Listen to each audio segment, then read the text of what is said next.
Hey, everybody, and welcome back for another deep dive. Yeah.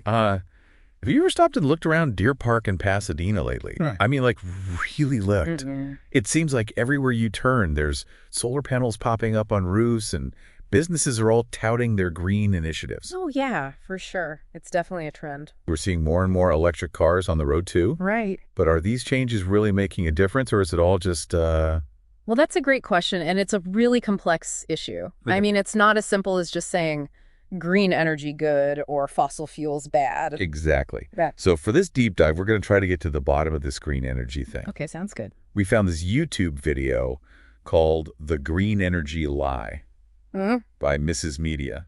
Oh, interesting. I've heard of that channel. Have you? Yeah, they tend to have a pretty strong libertarian perspective. Okay, so we're going to go through the video and try to see if green energy sources like solar and wind are really viable alternatives to fossil fuels, or if it's all just a bunch of hype. All right, I'm going. Let's do it. So the video starts off by talking about the allure of green energy.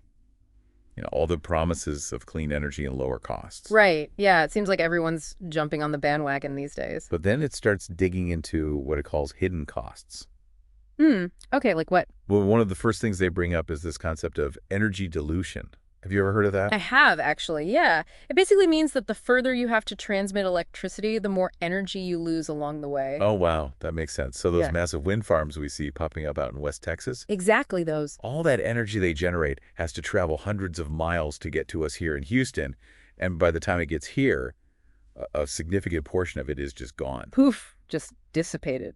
right? So even though wind energy might seem really clean at the source, by the time it reaches our homes, it might not be as efficient as we think. Yeah, and that's a really important point that a lot of people don't consider. Okay, so what about solar power then? I mean, a lot of people here in LaPorte are putting solar panels on their roofs. Sure, yeah. Rooftop solar definitely helps to reduce transmission distances since the energy is being generated right where it's being used. Right, so does that solve the energy dilution problem?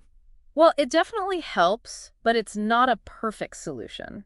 Okay, how so? Well, for one thing, you still have the issue of storage. Right. Most people who have solar panels also have battery systems to store excess energy for when the sun isn't shining. Yeah. But those batteries aren't perfect. They degrade over time, meaning they hold less and less charge as they age. Ah, so eventually you have to replace them. Exactly. And that creates another problem, the environmental impact of battery production. Oh, right. It takes a lot of resources to mine the materials and manufacture those batteries. And then when they reach the end of their life, we have to figure out how to dispose of them responsibly. So it's not as simple as just putting up some solar panels and forgetting about it. Nope, definitely not. The video goes on to talk about the overall environmental impact of manufacturing and disposing of all this green energy equipment. Right, and that's something that often gets overlooked in the whole green energy debate. Yeah, they brought up this statistic that really blew my mind. Apparently, it takes 10 times more mined materials to produce the same amount of energy from solar and wind compared to fossil fuels. 10 times? Wow, that's a huge difference. I know, right?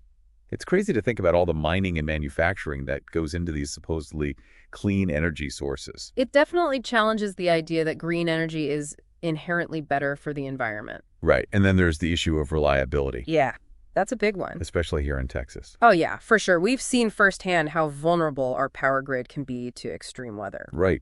And the video used the 2021 ice storm as a prime example of what can happen when you rely too heavily on wind energy. Yeah, that was a pretty scary time. A lot of people were without power for days, and some even froze to death. It's terrifying to think that could happen again. And with climate change, we're likely to see more extreme weather events in the future. Exactly. So we need to make sure that our energy grid is resilient and can withstand those kinds of challenges. Okay, so it sounds like this video is pretty critical of green energy. Yeah, I mean, they definitely raise some valid concerns, but it's not like they're saying green energy is all bad. So what's their main takeaway?